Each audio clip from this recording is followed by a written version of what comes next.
Assalamualaikum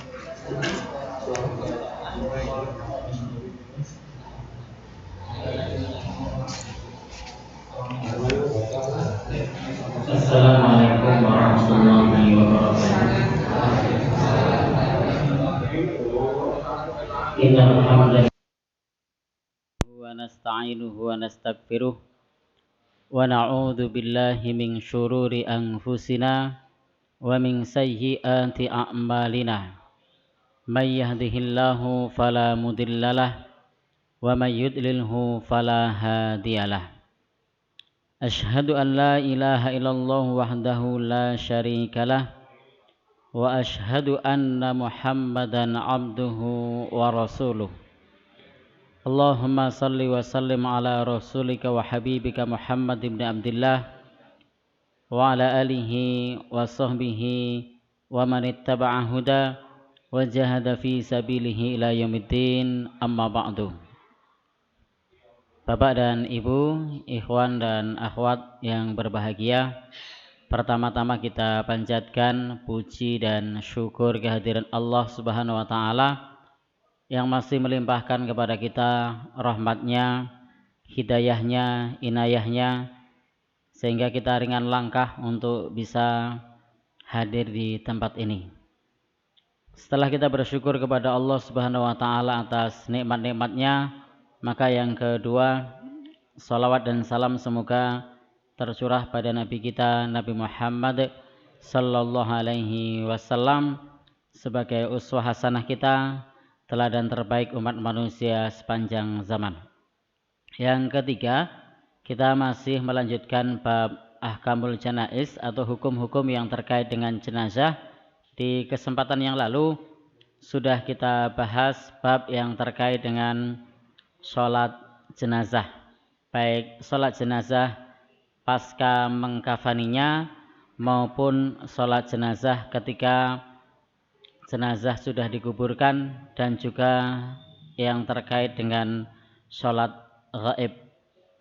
Demikian pula sudah kita pelajari bersama tentang orang yang sholat jenazah dalam keadaan masbuk. Meskipun untuk yang masbuk atau telat dalam sholat jenazah ini sangat sedikit kasusnya, namun demikian ternyata untuk orang yang masbuk ini insya'a qadha ma fatahu min, kalau dia dalam keadaan mau mengkodok apa yang ketinggalan, maka dia bisa mengkodoknya dengan minat takbiri mutatabi'an, dengan berurutan takbirnya sebagaimana sholat pada umumnya. Wa insya'a taraka wa sallama ma'al imam, kalau dia mau dia boleh untuk tidak menyempurnakannya tetapi langsung salam bersama dengan imam. Jadi ada dua cara. Sebagaimana pernyataan Rasulullah Shallallahu Alaihi Wasallam kepada Aisyah, semoga Allah meridainya, ketika Rasul bersabda, "Ma sami'ti fakabbiri," maka apa yang kamu dengar silahkan kamu takbir. Wa ma fataki, dan apa yang kamu ketinggalan, fala qada alaiki, maka tidak ada kewajiban bagimu untuk mengqada apa yang ketinggalan. Di sinilah kemudian penulis kitab Al-Mughni, Imam Ibnu Qudamah, memberikan satu hujah atau penjelasan. Ikhwan dan akhwat yang berbahagia yang dirahmati Allah Subhanahu wa taala, di bab sekarang kita akan membahas bab yang terkait dengan mengiringi atau mengantarkan jenazah menuju ke pemakaman. Pada prinsipnya di dalam Islam ketika kita takziah itu dianjurkan untuk bisa mengantarkan sampai ke kuburan, dan ini termasuk hakul muslim alal muslim, hak muslim satu dengan muslim yang lainnya. Sebagaimana dalam hadis yang populer ada 5 hak muslim satu dengan yang lainnya, dalam riwayat yang lain ada 6. Salah satunya adalah mengiringi jenazah. Yang populer di situ ada raddus salam, menjawab salam, kemudian iyadatul marid, menengok orang sakit, kemudian ijabatud dakwah, menghadiri undangan, kemudian tasmitul atis, menjawab doa orang yang bersin, kemudian salah satunya adalah wattiba'il janaiz, atau mengantarkan jenazah. Ini adalah bagian dari hak muslim satu dengan muslim yang lainnya. Maka kalau ada orang salam kita jawab, kalau ada orang yang sakit kita tengok, kalau diundang kita hadiri selama undangan tersebut bukan untuk bermaksiat atau tidak ada maksiatnya. Kemudian kalau ada orang yang bersin yang berdoa maka kita jawab ketika dia mengucapkan alhamdulillah maka kita jawab dengan yarhamukallah. Nah, kemudian mengiringi jenazah. Ini bagian dari hak muslim satu dengan muslim yang lainnya. Maka di bab kita ini untuk saat ini kita akan bahas bab yang terkait dengan mengiringi jenazah. Namun sebelumnya perlu kita ketahui bersama bahwa pada saat memberangkatkan jenazah itu tidak ada ritual khusus. Maka tidak dituntunkan di dalam memberangkatkan jenazah dengan ritual-ritual khusus. Seperti misalnya kalau kita jumpai di beberapa tempat sebelum diberangkatkan jenazahnya dipikul. Setelah dipikul kemudian orang-orang masuk ke di antara orang yang mikul berobosan ya. Apa namanya? Ada yang bilang terobosan, ada yang bilang berobosan, ada yang bilang telusuban. Apa lagi? Istilahnya apa? Ya. Itu tidak ada tuntunannya. Saya tidak tahu asal muasal mengapa ada ritual berobos atau telusup di bawah orang yang mikul jenazah. Pastinya dalam Islam tidak dituntunkan hal yang semacam itu. Maka kita sebagai umat Islam perlu memurnikan di dalam beribadah dari hal-hal yang tidak ada tuntunannya. Bapak dan saudara-saudara yang berbahagia yang dirahmati Allah Subhanahu wa taala, atau biasanya kemudian di dalam mengantarkan jenazah ini juga ada ritual-ritual lain selain ritual berobosan tadi. Maka ritual-ritual tersebut juga tidak perlu dikerjakan, misalnya dengan menyiapkan berbagai ubur rampe seperti ada api, kemudian ada asap, ada apa lagi, dupa, terus apa lagi mas? Kelapa muda. Maka yang semacam itu bukan bagian dari ajaran Islam di dalam mengantarkan jenazah. Ada kelapa muda, ada pisangnya juga. Saya malah baru tahu kalau pakai pisang. Jadi tidak ada tuntunan yang semacam itu, meskipun banyak orang mengamalkannya. Jadi kita jangan sampai kemudian tertipu dengan banyaknya orang yang mengamalkan. Jadi kebenaran itu tidak harus banyak orang yang mengamalkan. Kita juga jangan tertipu dengan sedikitnya orang yang mengamalkan. Bisa jadi sesuatu itu adalah hak dan sesuai tuntunan, tetapi yang mengamalkan jumlahnya sedikit. Nah, sehingga jangan sampai kita berpatokan di dalam beramal soleh berdasarkan kepada banyaknya orang yang mengamalkan. Bahkan ukurannya bukan semata-mata banyak, tetapi ukurannya adalah sesuai tidak muwafaqun bil kitabi was sunnah, sesuai dengan Alkitab yakni Al-Quran dan As-Sunnah atau tidak. Jadi bukan banyaknya orang yang mengamalkan. Bahkan wa in tuti aktsar man fil ar, kalau engkau mengikuti atau mentaati mayoritas orang yang ada di bumi, maka bisa yudillu ka ang sabilih, bisa menyesatkanmu, bisa menyesatkan kita dari jalan Allah Subhanahu wa taala. Karena kita sudah punya panduan, sudah punya pedoman, yaitu kitab suci Al-Qur'an dan hadis-hadis Rasulullah sallallahu alaihi wasallam. Dan ada banyak yang lainnya yang tentu tidak bisa kita sebutkan satu persatu karena setiap daerah punya tata cara yang berbeda. Maka kalau ritual-ritual yang seperti itu tidak ada tuntunannya pada saat pra pemberangkatan. Demikian pula tidak ada contoh dari salafus soleh untuk mendoakan sebelum berangkat. Jadi biasanya sebelum berangkat kemudian berdoa lalu diaminkan. Maka ini juga tidak ada tuntunannya. Tuntunan mendoakan itu adalah pasca dikuburkan. Itu ada. Tetapi kalau pada saat pemberangkatan itu tidak ada nas yang menjelaskan kepada kita pasca pemberangkatan kemudian berdoa terlebih dahulu dengan mengangkat tangan dan diaminkan oleh banyak orang. Tetapi yang ada dengan cara seperti itu adalah setelah jenazah dikuburkan. Jadi kalau sudah dikuburkan, maka itu bisa didoakan dan yang lain bisa mengaminkan.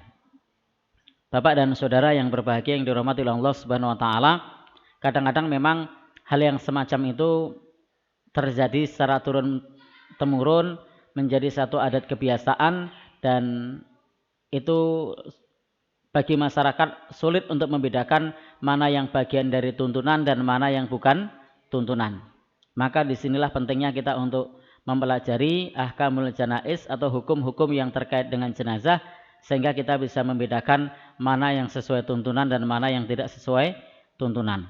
Demikian pula tidak ada tuntunan untuk tebar duit atau tebar kembang. Biasanya pakai uangnya berapa biasanya? 10 ribuan? Berapa? Oh 500 ya, 500 rupiah, 1000 rupiah, kemudian ditabur, ya, tabur uang dan juga tabur kembang. Tabur apa lagi? Oh beras kuning. Ini juga bukan bagian dari rangkaian yang diajarkan di dalam Islam. Bapak dan saudara yang berbahagia yang dirahmati Allah Subhanahu wa taala, meskipun kalau kita menyampaikan hal ini di kalangan halayak umum, maka mereka akan menjelaskan itu adalah sanepo. Yang orang sudah meninggal tidak butuh lagi beras, tidak butuh lagi duit. Tapi tidak begitu caranya. Nah, kalau misalnya begitu caranya eman-eman beras, eman-eman duit, malah mubadzir. Jadi dijelaskan saja kalau orang yang sudah meninggal tidak butuh lagi uang, tidak butuh lagi duit. Nah, jadi tidak perlu buang-buang duit, tidak perlu buang-buang beras. Karena larangan untuk memboroskan atau menyia-nyiakan harta. Wala tubadzir tabdzira. Minas sunnati, dan ini termasuk sunnah yaitu mengiringi jenazah. Wa wal khuruj ma'aha, yaitu keluar bersama dengan jenazah pada saat dipikul. Sebagaimana Nabi Shallallahu Alaihi Wasallam pernah bersabda, "Udul marid," beliau bersabda, "Tengoklah orang yang sakit, wamshu ma'al janazah, dan iringilah jenazah. Maka itu tudzakirukumul akhirah, akan mengingatkan kalian terhadap akhirat." Jadi di antara hikmah mengiringi jenazah itu akan mengingatkan terhadap akhirat. Dan mengiringi jenazah ini dikhususkan bagi kaum laki-laki, tidak bagi kaum perempuan. Jadi mengiringi jenazah ini sunnah bagi kaum laki-laki, makruh bagi kaum perempuan. Jadi kalau kaum perempuan sebaiknya tidak usah ikut mengiringi jenazah. Tidak usah ikut ke kuburan. Boleh enggak? Ya boleh. Tapi di sini statusnya adalah makruh. Karena ada larangan dari Nabi Shallallahu Alaihi Wasallam. Meskipun larangan tersebut tidak disertai dengan ancaman. Sehingga bagi kaum perempuan dimakruhkan, tidak disukai atau dimakruhkan untuk ikut mengiringi jenazah. Tetapi disukai atau disunnahkan bagi kaum laki-laki untuk mengantarkan jenazah. Wal isra'u biha. Demikian pula pada saat memikul jenazah atau mengantar jenazah ini dianjurkan untuk isra', bersegera. Jadi dianjurkan untuk bersegera, jenazah ini segera dikuburkan, termasuk berjalan dengan cepat, segera. Asri'u, Nabi Shallallahu Alaihi Wasallam bersabda, asri'u, agar bersegera, agar cepat. Fa'ing taku sholihatun, kalau itu adalah Fa'in taku sholihatan, kalau itu adalah jenazah yang baik, fa khairun taktumunaha, maka itu adalah kebaikan yang disegerakan untuk mendapatkan balasannya. Wa in taku siwa dzalika, kalau ternyata dia bukan jenazah yang baik, fasyarrun tata'unahu an riqabikum, maka itu adalah suatu keburukan yang segera kalian lepaskan dari pundak-pundak kalian. Jadi baik jenazahnya ini baik ataupun jenazahnya tidak baik, maksudnya bukan orang yang baik, maka menyegerakan adalah perkara yang baik. Kalau ternyata ini orang yang soleh, maka berarti kita menyegerakan orang soleh untuk mendapatkan balasannya. Kalau kemudian itu adalah orang yang bukan orang yang soleh atau orang yang syarrun, jahat atau buruk, maka artinya kita segera meletakkan sesuatu yang buruk dari pundak kita. Sehingga menyegerakan jenazah ini hukumnya selalu baik. Demikian pula pada saat kita memakamkannya sebaiknya tidak ditunda-tunda, kecuali untuk menunggu banyaknya orang yang menyolatkan. Maka kalau tidak ada hikmah banyaknya orang yang menyolatkan, sebaiknya tidak ditunda. Kalau meninggalnya pagi, hendaknya dimakamkan juga di waktu pagi. Kalau siang di waktu siang. Kalau sore di waktu sore. Atau sesuai dengan waktu yang cukup setelah kepengurusan jenazah. Karena macam-macam. Ada daerah yang tanahnya ini tidak terlalu keras, sehingga cukup 3 atau 4 jam pasca meninggal bisa segera dikuburkan. Ada yang tanahnya berbatu, yang butuh waktu lebih dari setengah hari untuk menggali. Seperti di daerah sebelah ini, di daerah tempat saya, dekat-dekat tempat saya itu berbatu. Atau tempatnya Mas Mar ini berbatu Mas. Ya, itu butuh berapa jam kira-kira? Ya, 6 jam? Ya, sekitar 6 jam itu baru selesai. Itu pun kadang-kadang belum selesai karena batunya sangat keras.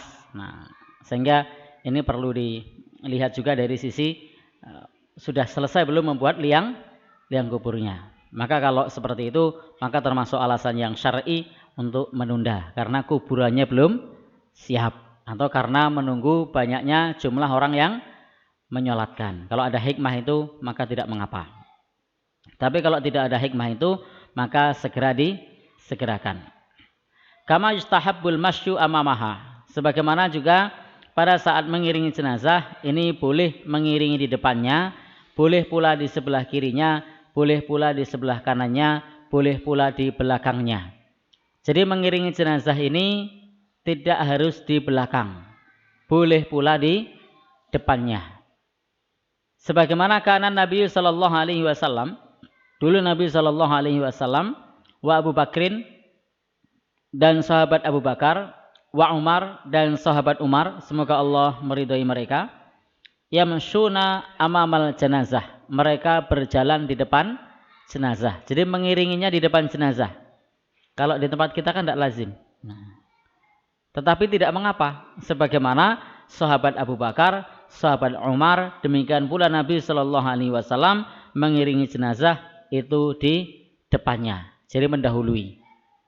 Di kanannya juga boleh kalau jalannya cukup, di kirinya juga boleh kalau jalannya juga cukup. Kalau masuk gang sempit, jangan di kanannya atau kirinya, karena merepotkan bagi yang memikul. Maka bisa di depannya atau bisa di belakangnya. Namun pada umumnya mengiringi jenazah ini di belakangnya. Jadi pada umumnya mengiringi jenazah ini di belakangnya. Tetapi tidak mengapa di depan, di kanan atau di kiri. Bapak dan saudara yang berbahagia yang dirahmati oleh Allah Subhanahu wa taala. Wa amma fadlut tasyi', adapun fadilah atau keutamaan mengiringi jenazah, faqad qala fihi sallallahu alaihi wasallam, Rasul sallallahu alaihi wasallam sudah bersabda, manittaba'a janazata muslimin, barang siapa yang mengiringi jenazah seorang muslim, imanan wahtisaban, karena iman dan mengharap pahala dari Allah Subhanahu wa taala, wa kana ma'aha hatta yusalliya, dan hatta yusalla, dan sampai dia menyolatkannya, alaiha, padanya. Jadi dia menyolatkan, mengiringi jenazah, maksudnya dia sebelumnya menyolatkan, kemudian mengiringi jenazah, sampai kemudian dia mendoakan pasca dikuburkannya, fa innahu yarji'u minal ajri bi qirataini, maka dia pulang dengan membawa pahala 2 qirat. Jadi Nabi menyebutkan barang siapa mengiringi jenazah, dia mendoakannya, sebelumnya sudah menyolatkan, maka dia mendapatkan pahala 2 qirat. Kullu qiratin, setiap 1 qirat itu serupa dengan bukit Uhud, serupa dengan Jabal Uhud. Wa man shalla 'alaiha, dan barang siapa yang menyolatkannya, summa raja'a, kemudian dia pulang, jadi menyolatkan saja kemudian pulang, qabla an tudfana, sebelum dikuburkannya, fa innahu yarji' biqiratin, maka dia pulang dengan membawa 1 qirat. Jadi kalau menyolatkannya saja itu pahalanya 1 qirat. Tapi kalau menyolatkan dan mengiringinya sampai selesai dimakamkannya, maka pahalanya 2 qirat. Maka kalau kita punya kesempatan untuk bisa mengiringi jenazah, maka sebaiknya kita ikut mengiringi jenazah, karena mengingat besarnya pahala mengiringi jenazah, mengantarkannya sampai ke pemakaman, yakni sholatnya 1 qirat, kemudian mengantarkannya 1 qirat, sehingga dapat pahala 2 qirat. Bapak dan Ibu yang berbahagia yang dirahmati Allah Subhanahu wa taala, dan perlu diperhatikan adab-adab pada saat mengiringi jenazah. Jadi perlu diperhatikan apa yang dilarang oleh Nabi Shallallahu alaihi wasallam dalam mengiringi jenazah. Di antaranya misalnya beliau tidak suka mengiringnya dengan api. Kalau di tempat kita ada enggak yang pakai api atau pakai bara atau pakai yang serupa dengan itu? Maka itu dilarang Nabi Shallallahu alaihi wasallam. Yukrahul khuruj, dimakruhkan bagi perempuan, sebagaimana pernyataan Ummu Atiyah tadi sudah kita sebutkan, nuhina, bahwasanya kami dilarang, yakni para perempuan, untuk anat tabi'al janais, untuk mengikuti jenazah, tetapi larangan tersebut tidak sampai diharamkan. Demikian pula yukrahu raf'us saut, larangan mengangkat suara. Jadi tidak boleh mengangkat suara pada saat mengiringi jenazah. Bahasa di sini ora oleh bengak-bengok. Jadi pada saat mengiringi jenazah tidak boleh teriak-teriak. Awas lubang, awas lubang. Kanan, kanan, kanan, lompat, lompat.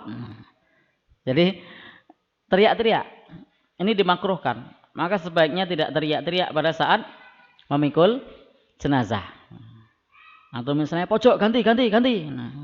Keduren, keduren. Jadi tidak banyak berteriak-teriak. Saya bisa bilang begitu karena menyaksikan realitas di lapangan kadang begitu. Jadi banyak berteriak-teriak. Maka untuk suara seperti tadi itu dihindari. Bapak dan saudara yang berbahagia yang dirahmati Allah Subhanahu wa taala, suara ini juga bukan hanya sekedar suara kanan, kiri, lompat, bukan, tapi juga suara bizikrin au qiraatin. Jadi dimakruhkan untuk membaca zikir-zikir tertentu. Jadi dimakruhkan untuk membaca zikir-zikir tertentu. Maka tidak perlu mengeraskan suara dengan membaca zikir-zikir tertentu. La ilaha illallah, la ilaha illallah, Muhammadur Rasulullah. Itu yang sering saya dengar. Saya tidak tahu di sini apa enggak, ada apa enggak, tapi sering saya dengar. Ya. Ini makruh ketika dengan zikir au qiraatin, atau juga membaca bacaan yang lain. Jadi pada saat mengiringi jenazah tidak usah bersuara bengak-bengok, teriak-teriak, tidak perlu diiringi dengan zikir-zikir, tidak perlu diiringi dengan wirid-wirid, tidak perlu diiringi dengan bacaan ayat-ayat Al-Qur'an. Kullu nafsin dha'iqatul maut, tidak perlu. Atau bacaan-bacaan yang lain. Sehingga ketika mengantarkan jenazah jalan seperti biasa. Itkana ashabu Rasulullah sallallahu alaihi wasallam yakrahuna raf'as saut, karena sahabat Rasul sallallahu alaihi wasallam dahulu tidak suka mengangkat suara pada saat mengiringi jenazah. Kenapa? Dengan suara hening itu akan lebih mengingatkan kita kepada kematian. Dengan suara hening itu lebih mengingatkan kita kepada kematian. Maka tidak perlu bersuara keras. Maka para sahabat dahulu memakruhkan bersuara keras dalam 3 hal. Pertama adalah indal jenazah, di sisi jenazah, termasuk pada saat mengantarkannya, itu sebaiknya tidak bersuara keras, ngomong-ngomong tentang jenazahnya atau yang lainnya dengan suara keras, ini tidak boleh atau makruh. Yang kedua, inda dzikri, pada saat zikir. Pada saat zikir ini juga tidak dengan suara keras. Misalnya zikir sesudah sholat atau zikir yang lainnya. Karena di dalam zikir ini adalah salah satunya dalam ayat disebutkan dunal jahri, tidak dengan suara keras. Baik zikir pagi, zikir petang maupun zikir selepas sholat. Tapi zikir tersebut diucapkan dengan suara lirih, kecuali untuk taklim, untuk mengajari atau pembelajaran. Itu silahkan dikeraskan agar jamaah tahu dan jamaah bisa. Tapi kalau jamaah sudah bisa zikir, kalau orang-orang sudah bisa zikir, maka tidak perlu zikirnya itu dikeraskan. Ini tidak perlu zikirnya dikeraskan. Karena kadang-kadang dengan zikir dikeraskan ini juga bisa mengganggu orang yang sedang sholat sunnah. Karena tidak boleh kita mengganggu orang yang sedang sholat sunnah meskipun dengan bacaan Al-Quran sekalipun. Jika Al-Quran adalah kalam Allah yang paling mulia, kita tahu bahwa perkataan yang paling mulia itu adalah kalam Allah. Kalam yang paling mulia adalah kalam Allah. Itu saja tidak boleh dibaca ketika ada orang yang sedang sholat, kecuali suaranya dilirihkan, apalagi membaca yang lainnya. Yang ketiga, itu adalah indal qital, pada saat perang. Jadi pada saat perang, itu yang disukai oleh para sahabat Rasulullah itu adalah senyap, tidak teriak-teriak.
Bapak dan saudara, ibu-ibu yang berbahagia yang dirahmati Allah Subhanahu wa taala, anjurannya bagi kita untuk tetap berdiri pada saat sebelum jenazah diletakkan. Nah, kalau jenazah sudah diletakkan, baru kemudian kita boleh untuk duduk. Ini adalah penjelasan dari Rasulullah Shallallahu Alaihi Wasallam.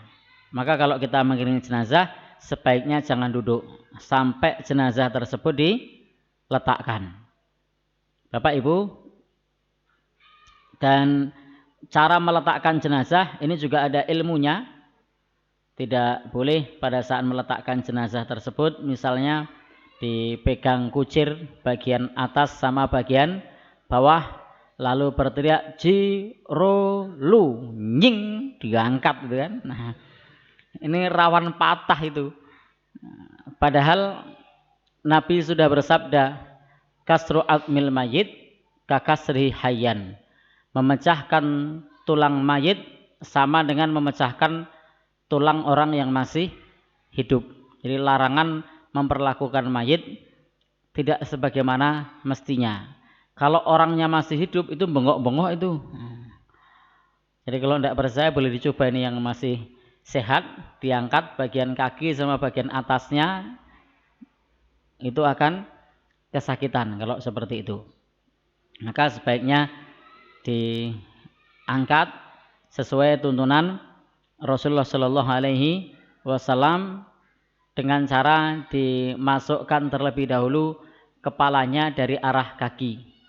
Kalau di sini karena posisi kita di timur Ka'bah, kepalanya berada di utara, maka berarti dimasukkan dulu dari arah selatan, lalu diterima orang yang di bawah, karena arah kaki ada di selatan. Kemudian turun, diterima dan masuk ke liang lahat. Kalau dilihat praktisnya memang lebih praktis kalau dipegang dari ujung tadi.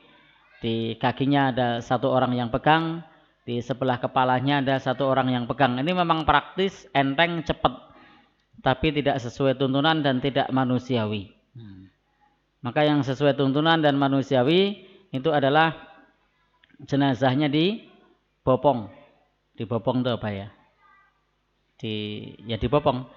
Kemudian diberikan kepada orang yang di bawah. Diturunkan pelan-pelan. Kepalanya terlebih dahulu dari arah kakinya diturunkan. Bapak dan saudara, di bab ini tadi ternyata Rasul Shallallahu Alaihi Wasallam menganjurkan kepada kita atau melarang kepada kita untuk duduk. Artinya menganjurkan kepada kita untuk tetap berdiri. Menunjukkan disyariatkannya menghormati jenazah pada saat mengiringi jenazah dengan cara berdiri. Ya, dengan cara berdiri pada saat berada di komplek pemakaman sebelum jenazahnya diturunkan. Jadi ada di tuntunan disyariatkannya kita berdiri pada saat kita mengantar jenazah dan jenazah pada saat itu belum diletakkan. Kalau jenazah sudah diletakkan, baru kemudian kita boleh duduk.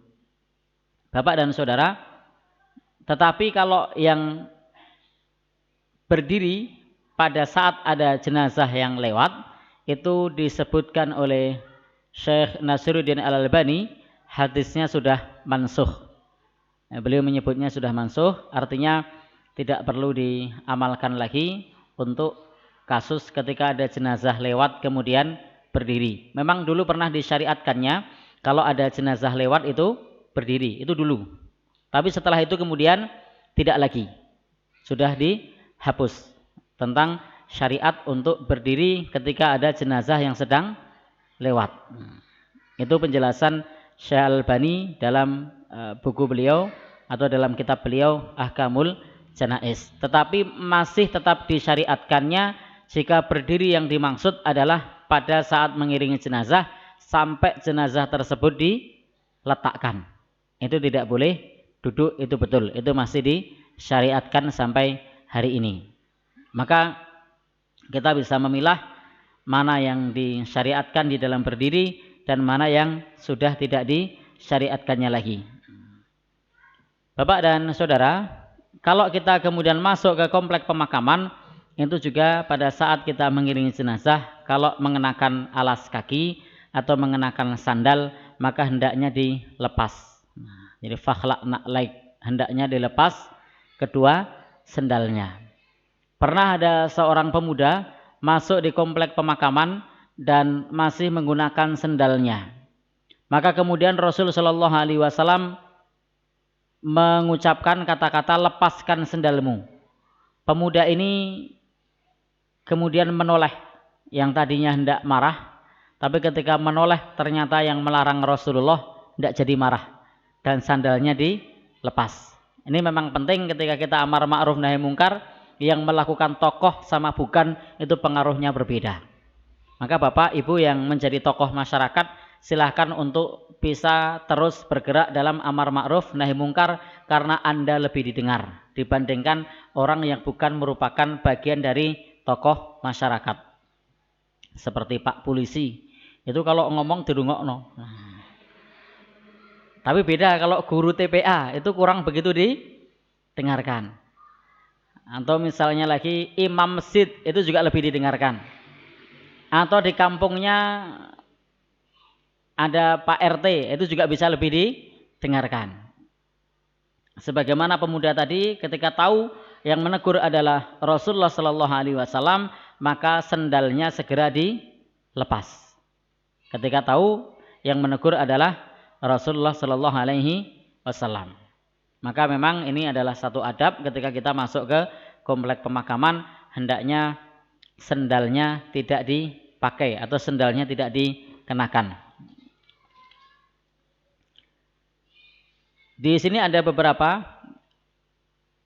informasi tambahan kalau kita membaca di buku yang lain yang ditulis oleh Syekh Nasruddin Al-Albani, bahwa yang dimaksud dengan mengiringi jenazah menurut beliau adalah mengiringi dari rumah keluarga sang mayat kemudian mensolatinya, dan mengiringinya dari rumah keluarga hingga selesai dikebumikan. Jadi pertama adalah mengiringi dari rumah keluarga sang mayat kemudian mensolatinya, dan mengiringinya dari rumah keluarga hingga selesai dikebumikan. Ini semua bisa kita kerjakan. Sebagaimana Rasulullah Shallallahu Alaihi Wasallam dahulu disebutkan oleh Abu Sa'id Al-Khudri, beliau berkata, kami mendahului Nabi Shallallahu Alaihi Wasallam memasuki kota Madinah. Ketika diberitakan kepada kami ada yang sakit, kami memberi kabar kepada Nabi Shallallahu Alaihi Wasallam. Lalu beliau mendatanginya dan memohonkan ampun baginya. Dan ketika telah wafat, Nabi beserta orang-orang yang bersamanya pergi hingga mayat tersebut dikebumikan. Barangkali yang demikian menyita waktu Rasulullah Shallallahu Alaihi Wasallam, dan kami merasa khawatir yang demikian itu menyulitkan Rasulullah Shallallahu Alaihi Wasallam. Maka berkatalah seseorang kepada yang lain, kalau saja kita memberi kabar Nabi Shallallahu Alaihi Wasallam hingga telah nyata kematiannya, barangkali yang demikian tidak akan menyita waktunya atau membuat beliau tidak nyaman. Maka demikian pula para sahabat Rasulullah Shallallahu Alaihi Wasallam pernah melakukan yang demikian. Rasul dikabari pada saat sudah selesai mengurusi kematiannya. Jadi kadang beliau dikabari sejak awal, kadang dikabari sesudah selesai mengurus kematiannya. Dan kadang-kadang Rasul Shallallahu Alaihi Wasallam dikabari pada saat jenazah sudah dikuburkan. Jadi karena memang ketika berita kematian sampai kepada para sahabat biasanya segera mengabari beliau. Kemudian beliau pun langsung mendatangi dan menyolatinya. Ini menunjukkan bahwasanya kesigapan Rasulullah Shallallahu Alaihi Wasallam ketika ada orang yang sedang meninggal dunia. Kadangkala beliau langsung beranjak setelah menyolati, dan kadangkala beliau menunggu lalu kemudian mengantarkannya hingga selesai. Jadi hanya mengiringi pada saat proses sampai kemudian nyolati, kemudian pulang, dapat 1 qirot. Atau kemudian setelah menyolati menunggu untuk kemudian mengantarkannya sehingga dapat 2 qirot. Ini tingkatan untuk mengantarkan jenazah, dan itu kedua-duanya pernah dilakukan oleh Rasulullah Shallallahu Alaihi Wasallam. Bapak dan saudara yang berbahagia yang dirahmati Allah, dalam hadis riwayat Imam Abu Dawud dan juga Imam Ahmad dari Abu Hurairah, beliau Shallallahu Alaihi Wasallam melarang kita untuk mengiringi jenazah dengan rintian suara dan juga api. Termasuk tidak boleh meratap pada saat mengiringi jenazah, tidak boleh menangis. Disinilah pula hikmah kenapa perempuan dilarang mengiringi jenazah. Karena pada saat mengiringi jenazah biasanya ternyuh, nangis, merintih, teriak, dan seterusnya. Sehingga di dalam hadis riwayat Imam Abu Dawud dan juga Imam Ahmad dari Abu Hurairah ini menjadi satu ketegasan bagi kita, sebaiknya kaum perempuan tidak mengiringi jenazah. Karena beliau mengatakan, janganlah jenazah diikuti dengan rintian suara dan juga dengan api atau bara api. Bapak dan saudara-saudara, ibu-ibu yang berbahagia yang dirahmati oleh Allah Subhanahu wa taala, ada penjelasan pula dari Imam Nawawi untuk sebagai informasi tambahan atas apa tadi yang ada di dalam kitab Minhajul Muslim.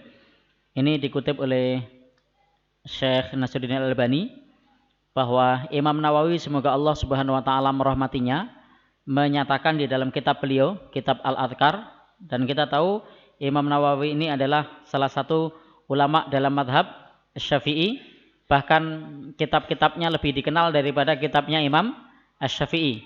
Kitab-kitabnya lebih banyak tersebar di masjid-masjid dan hampir masjid-masjid kita ada kitabnya beliau. Tetapi jarang masjid-masjid di tempat kita yang ada kitabnya Imam Asy-Syafi'i. Di dalam kitab Al-Adhkar disebutkan bahwasanya beliau berkata, siapa? Imam Nawawi.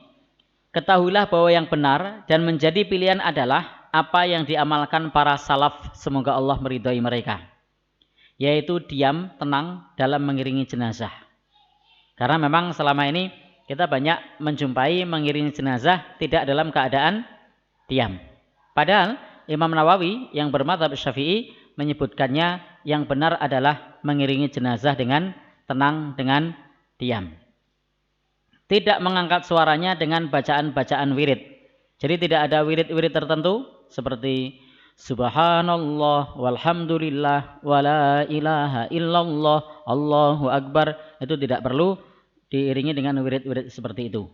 Atau juga tidak perlu diiringi dengan zikir-zikir tertentu. Apalagi kalau kemudian diiringi dengan nyanyian-nyanyian. Jika zikir saja tidak boleh. Kemudian lebih lanjut lagi Imam Nawawi berkata, hikmahnya sangat jelas, yaitu agar kita lebih merenungkan dan menghayati akan makna kematian. Dan inilah yang diharapkan dalam kondisi seperti ini. Inilah yang hak, karena itu kita tidak boleh sekali-kali terpengaruh oleh orang-orang yang banyak melakukannya. Karena kadang-kadang karena banyaknya orang yang melakukannya, kemudian kita tidak enak. Wah, nek ora kaya kae ora kepenak, ndak ora podo liyane.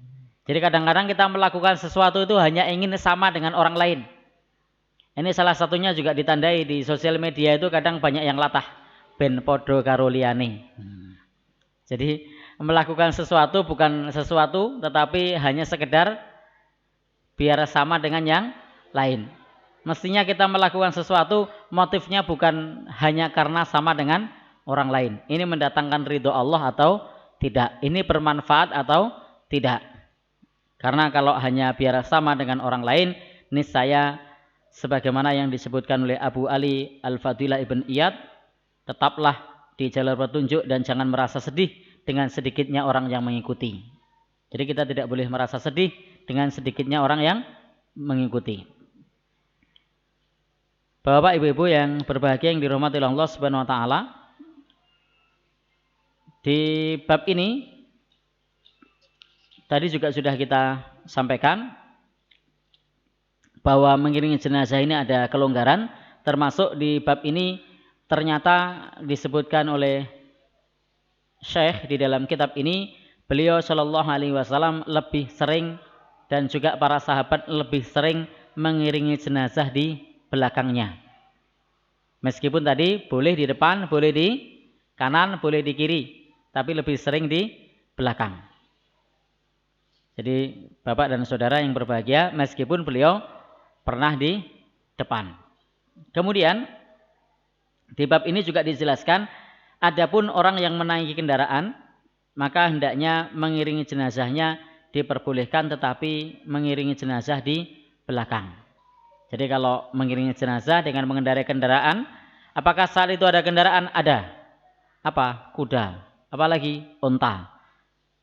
Kalau sekarang tentu tidak pakai kuda, tidak pakai unta, pakai mobil, sepeda motor dan lain-lain. Ini diperbolehkan mengiringi jenazah dengan mengendarai kendaraan dengan syarat berjalan di belakangnya. Jadi tidak di depannya kalau pakai kendaraan. Tidak di depannya tapi di belakangnya. Hal ini berdasarkan kepada sabda Rasulullah Shallallahu Alaihi Wasallam bahwa orang yang mengendarai kendaraan hendaknya mengiringi jenazah di belakangnya. Akan tetapi memang yang lebih utama adalah berjalan kaki. Disebabkan yang demikian itu secara pasti dilakukan oleh Rasulullah Shallallahu Alaihi Wasallam. Karena memang di dalam hal ini tidak ada bukti dalam riwayat bahwa Rasulullah Shallallahu Alaihi Wasallam mengiringi jenazah ke pemakaman dengan menaiki kendaraan. Dengan demikian, untuk mengiringi jenazah dengan kendaraan ini dibolehkan. Apalagi kalau jenazahnya dibawa pakai kendaraan. Nah, jadi apalagi kalau dibawa pakai kendaraan. Ini lebih lagi boleh. Kalau yang dilakukan oleh para salafus soleh dulu, jenazahnya dipikul. Maka yang sesuai sunnah memang dipikul. Tetapi kita juga perlu melihat kalau memang jaraknya jauh, apalagi di situ tidak ada komplek pemakaman, lalu kemudian harus dimakamkan di tempat yang jauh, medannya sulit, nah, maka tidak mengapa kalau kemudian menggunakan kendaraan. Ini terkait mengenai masalah mengiringi dan mengantar jenazah. Bapak Ibu, bagi orang yang mengantarkannya atau mengiringinya, disebutkan oleh Syekh Al-Albani bahwasanya Nabi Shallallahu Alaihi Wasallam bersabda, man ghassala mayitan, barang siapa yang memandikan mayit, maka hendaknya dia mandi. Dan barang siapa yang memikulnya atau mengusungnya, maka hendaknya dia berwudu. Jadi sunnah bagi orang yang tadi memandikan untuk mandi.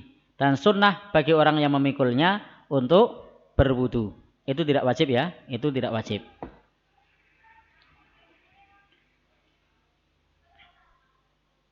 Baik, kita lanjutkan. Ini mengiringi jenazah. Berikutnya adalah dafnuhu, memakamkannya. Dafnul mayit, memakamkan mayit. Ini hukumnya sama, fardu kifayah. Jadi memakamkan jenazah, ini hukumnya adalah fardu kifayah. Di bab ini dianjurkan bagi kita untuk mendalamkan kubur, supaya tidak bisa dijangkau oleh binatang buas, oleh burung, oleh hewan-hewan yang bisa menjangkau. Dan di dalam hal ini juga supaya tidak bisa baunya tercium lagi. Maka kalau kita menggali kubur, lebih dalam lebih baik. Tentu kedalaman yang terukur. Jadi kedalaman yang terukur. Kalau kemudian kedalamannya 4 meter itu bukan lebih baik. Itu merepotkan diri sendiri. Atau kedalamannya 5 meter itu merepotkan diri sendiri. Maka lebih dalam lebih baik ini adalah kedalaman yang terukur. Artinya supaya tidak bisa dijangkau oleh binatang buas. Baunya tidak tercium lagi. Karena kalau kemudian mencium baunya, maka akan mengganggu orang-orang yang ada di sekitarnya. Sebagaimana sabda Rasulullah Sallallahu Alaihi Wasallam, ihfiru wa'miku wa ahsinu. Jadi beliau bersabda, galilah dan dalamkanlah dan baikkanlah. Jadi supaya digali, dibuat dalam, dibuat baik. Artinya baik ini memang posisi yang paling nyaman bagi jenazah.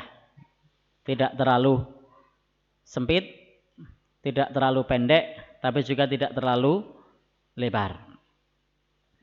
Dan kuburkanlah al-isnain wa salasah fi qabrin wahid.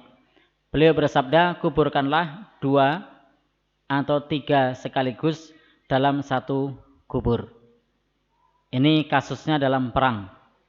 Atau kalau di tempat kita ketika ada bencana atau dalam wabah penyakit misalnya.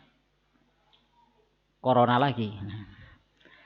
Jadi di mana-mana topiknya lagi corona. Yang meninggal orang banyak, maka bisa dibuatkan satu lubang, lalu kemudian dimasukkan di sana 2 atau 3 orang sekaligus dalam satu kubur. Kalau di tempat kita namanya apa? Kuburan massal. Faqalu, maka para sahabat kemudian berkata, man nuqaddimu ya Rasulullah? Siapakah yang harus kami dahulukan wahai Rasulullah? Qala, Kemudian beliau bersabda, qaddimu aktsaruhum Qur'anan. Dahulukan di antara mereka yang lebih banyak hafalan Al-Qur'annya. Jadi ternyata memuliakan orang yang hafal Al-Qur'an itu tidak hanya semasa masih hidup, tetapi juga ketika sudah meninggal dunia. Maka orang yang hafal Quran itu kalau di zaman Nabi, kalau masih hidup dimuliakan, dimintai pendapatnya. Dalam perang itu juga diletakkan di garis terdepan, di garis depan. Kalau sholat, dia yang paling berhak untuk ngimami. Kemudian ketika menjadi pejabat, juga diutamakan adalah orang yang paling banyak hafal Al-Quran, paham Al-Quran. Ternyata ketika sudah meninggal, pada saat dikuburkan, siapa yang didahulukan? Mereka pula yang paling banyak hafalan Al-Qur'annya. Maka Bapak Ibu yang berbahagia yang dirahmati Allah Subhanahu wa taala, meskipun usia kita sudah lanjut, tidak ada salahnya kalau kita memperbanyak menghafal Al-Qur'an. Jadi memperbanyak menghafal Al-Qur'an. Sekarang ada banyak ustadz untuk kita bisa tasmi', untuk bisa setoran, untuk bisa memperbaiki bacaan kita. Sehingga tidak ada kata terlambat bagi kita untuk memperbanyak menghafal Al-Qur'an. Biar nanti kalau meninggal dikuburkannya lebih awal. Salah satunya. Karena jangan berharap jadi pejabat. Tapi kalau meninggal dikuburkan lebih awal. Kalau keutamaan-keutamaan yang lain banyak, pastinya ketika kita membaca berpahala. Demikian pula putra-putrinya. Sekolahkan di sekolah yang ada hafalannya Al-Quran. Seperti sekolah yang di belakang kita ini. Di SD itu ada 6 tahun hafalannya 5 juz dengan pelajaran umum. Sehingga sangat bagus kalau Bapak Ibu menitipkan putra-putrinya di sekolah yang ada hafalannya Al-Quran sejak dini. Jadi bukan sesuatu hal yang tidak mungkin putra-putri kita bisa hafal Al-Quran meskipun orang tuanya tidak hafal Al-Quran. Tapi minimal kita sudah berusaha untuk hafal Al-Quran. Yang berikutnya, di dalam menguburkan ini ada 2 jenis kuburan, ada 2 jenis makam. Yang pertama ada yang disebut dengan lahad, yang kedua ada yang disebut dengan syak. Jadi cara kita menggali kubur itu ada 2 jenis. Ada namanya liang lahad, ada namanya liang syak. Adapun lahad, idzil lahdu afdol. Liang lahad itu lebih afdol atau lebih utama. Wa in kana syak, adapun syak itu boleh. Apa bedanya lahad sama syak? Ini saya buat ilustrasi saja ya. Ini misalnya kuburan seperti ini. Ini dinding kuburan. Ini dasarnya. Dinding kuburan, dasarnya. Jenazahnya masuk. Kalau kemudian dibuat lahad, itu di sisi barat. Dibuat apa namanya? Rongga. Atau apa namanya? Gerowongan. Bahasa yang tepat apa? Dibuatkan ruang. Nah, lalu kemudian nanti ditaruh bambu atau kayu. Dan dengan lahat ini lebih kuat kalau struktur tanahnya bagus. Tapi kalau di tanah di sekitar sini yang cenderung sering banjir, biasanya kalau dengan lahat ini rawan longsor. Nah, adapun syak itu dibuatkan di dasarnya di sini, dibuatkan lubang panjang, kemudian dimasukkan ke dalam lubang anakan itu, lalu kemudian di atasnya ditutupi dengan kayu. Oh ya, ini kameranya tidak kelihatan, kebalik ya. Gini. Nah, saya ulang. Kalau lahat itu dibuat di sini, di apa? Agak ada rongga ke dalam sana, dibuat apa? Lubang, lalu kemudian dimasukkan. Nah, dimasukkan ke dalamnya, lalu kemudian dikasih kayu. Nah, ini namanya lahat. Nah, adapun syak itu ini dindingnya, dinding lubang, lalu ini dasarnya, maka di tengah-tengah dasar ini dibuat lubang yang panjang sesuai dengan ukuran jenazah. Jadi sesuai dengan ukuran jenazah. Lalu kemudian setelah jenazah dimasukkan, ditutup dengan kayu atau dengan yang lainnya atau papan. Kemudian baru dikasih tanah. Maka kalau yang di tengah ini namanya syak, kalau yang di samping itu namanya lahat. Jadi bedanya di samping sama di tengah. Jadi bedanya di samping sama di tengah. Yang di samping ini namanya lahat, yang di tengah bawah ini namanya apa tadi? Syak. Nah, di tempat kita biasanya syak atau lahat?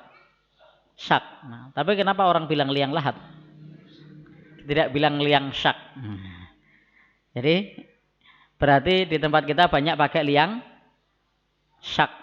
Karena memang untuk daerah Bantul di sini kalau menggunakan liang syak itu lebih mudah dibandingkan menggunakan liang lahat. Apalagi kalau daerah-daerah yang sering banjir. Beda di Sleman yang datarannya lebih tinggi, tanahnya cenderung kering, itu lebih bagus kalau dibuat dengan lahat.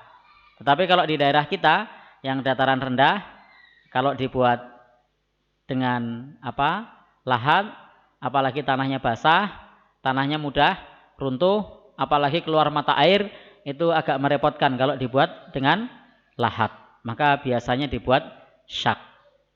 Maka itu struktur tanahnya, kontur tanahnya juga menjadi pertimbangan untuk dibuat lahat atau dibuat syak. Allah dulana, kata Nabi, lahat itu untuk kita, wa syakku li ghairina, dan syak itu untuk selain kita. Tentu ini juga melihat konteksnya. Kalau konteksnya tidak memungkinkan dengan lahat, maka dengan syak itu boleh. Walahdu, adapun lahat, huwal hafru fi janibil qabril aiman, di samping kubur bagian kanan.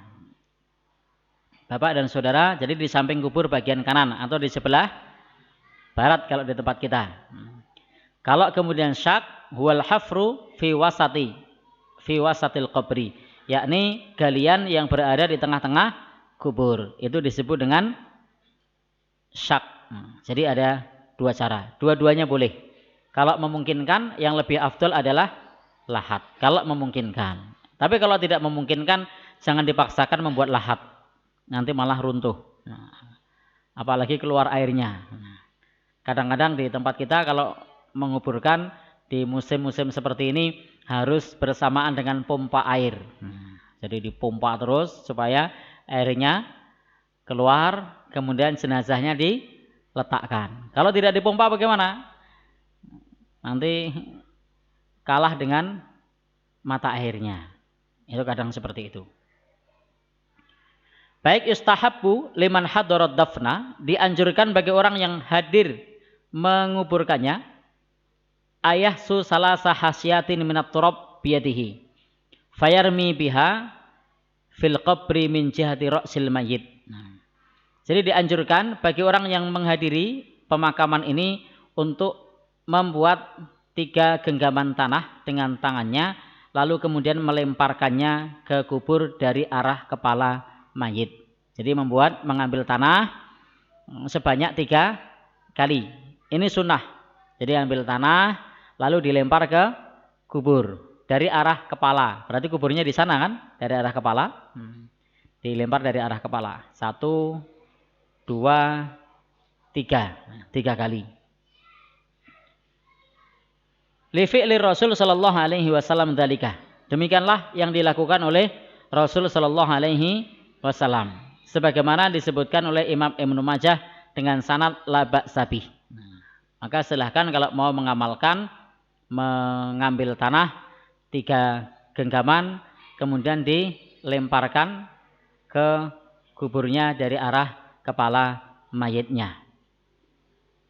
Bapak dan saudara, ibu-ibu yang berbahagia yang dirahmati Allah Subhanahu wa taala, karena memang ketika kita mengantarkan jenazah juga perlu pada saat kita di tempat pemakaman itu memperhatikan sunnah-sunnah Rasulullah Sallallahu Alaihi Wasallam. Seperti tadi, tidak duduk sebelum jenazah diletakkan. Kita melepas sendal. Kemudian apa lagi? Kalau memang ada kesempatan untuk ikut kalau bahasa saya ngurugi. Apa bahasa Indonesianya? Ikut menimbun gitu ya. ikut menimbun meskipun hanya dengan 3 genggaman. Meskipun hanya dengan 3 genggaman. Karena yang nimbun betulan ya tukang gali kuburnya atau yang bertugas menggali kubur. Yang berikutnya, memasukkan jenazah dari arah kaki kalau memang memungkinkan. Jadi kalau memang memungkinkan. Kalau tidak memungkinkan ya monggo, arah yang paling mungkin bagaimana? Karena di tempat kita kadang-kadang ada kubur yang sempit, yang kalau mau lewat saja agak susah.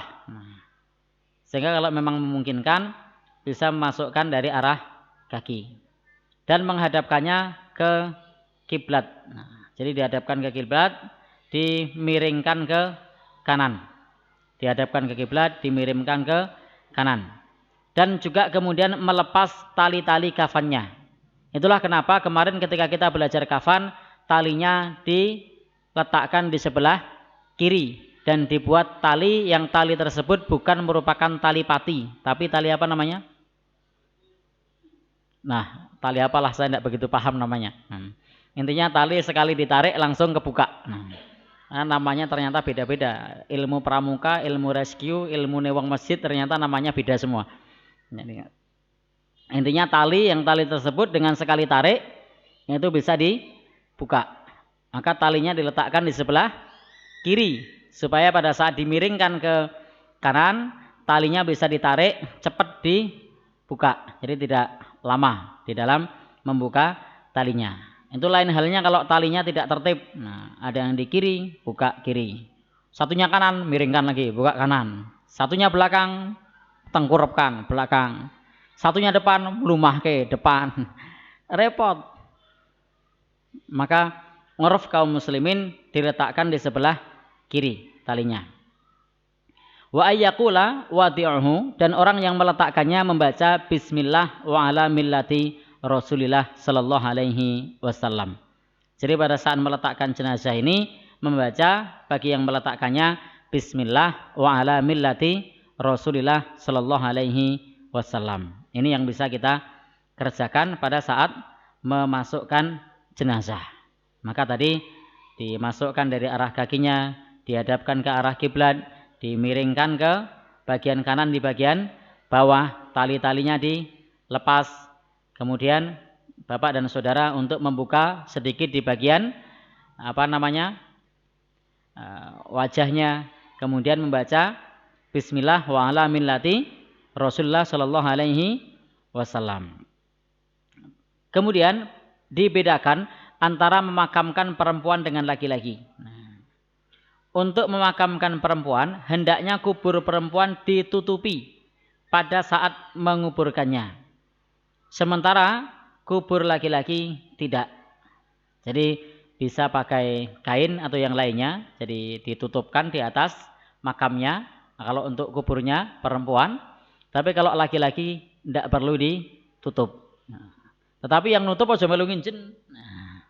Biarkan yang ngurusi adalah orang-orang yang ada di kubur tersebut untuk bisa ditutupi. Jadi betapa Islam sangat menghormati kaum perempuan pada saat masih hidup maupun sesudah meninggal dunia. Maka kubur perempuan ditutupi dengan kain pada saat meletakkan di kuburnya. Sebagaimana dulu para salafus soleh menutupi kuburnya perempuan dengan kain atau dengan yang lainnya pada saat meletakkannya dan tidak dilakukan pada kubur kaum laki-laki. Baik, di kesempatan ini kita cukupkan sampai di sini.